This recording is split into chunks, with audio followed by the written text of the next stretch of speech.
My name is Joyce Edward. I'm a very long-time member of APCSW, having been one of the leaders of the study group when we started and edited two books for the study group.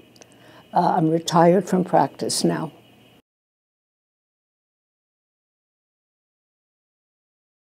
Well, when I went to social work school, which was many, many years ago, in the 46, I would say,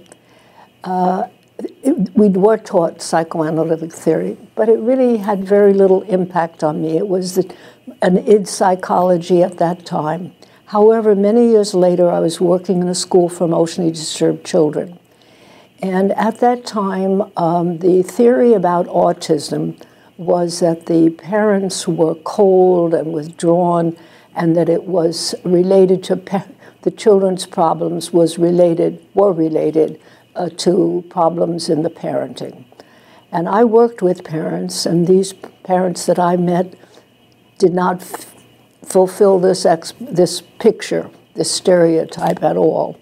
And I used to argue with the other two members of the clinical team, both of whom were analysts, saying that this didn't seem a proper description of these parents. And they would say, well, you're just over-identified with the parents. And at that time, Margaret Mahler had put out a book, which I read and which I was very impressed by.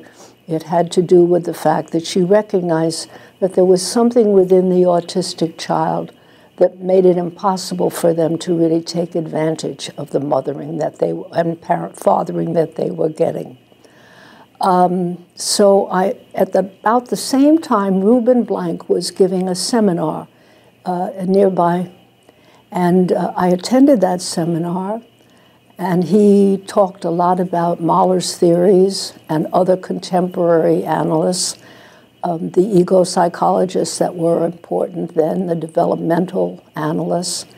And I found it so helpful that I, with some of my other colleagues, joined the Psychoanalytic Institute in New York. I think part of my turn, though, to psychoanalysis had to do with the fact that I wanted to show that I knew as much as the other members of the clinical team. Those were the days when the social worker was kind of low man on the totem pole, the handmaiden.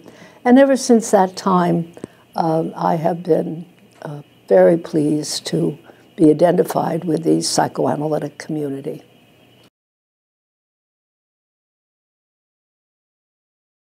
Well, I feel as if the one thing I can think of is that I would like to see more psychoanalysts who write for the popular literature, articles for the op-ed page in their newspapers.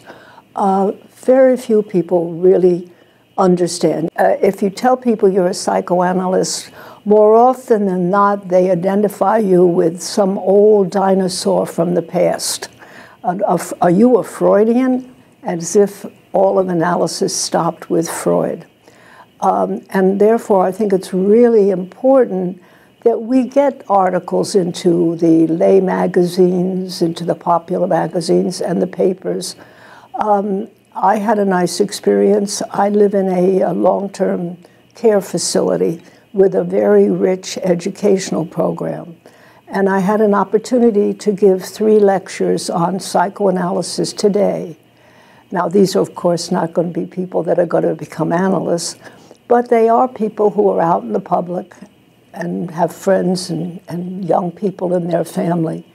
And they were extremely responsive to the 3 lectures. One was on what Freud said that still has meaning.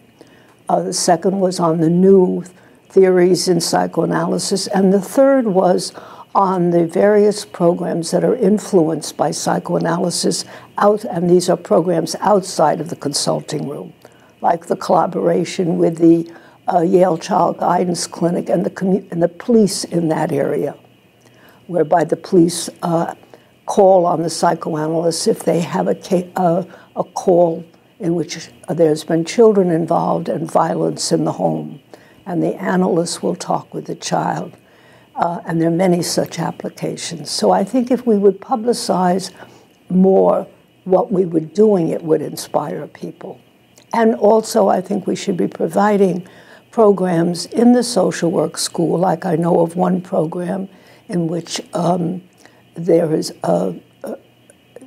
are lunch talks about psychoanalysis, inviting social work students to join them, and there are other such programs.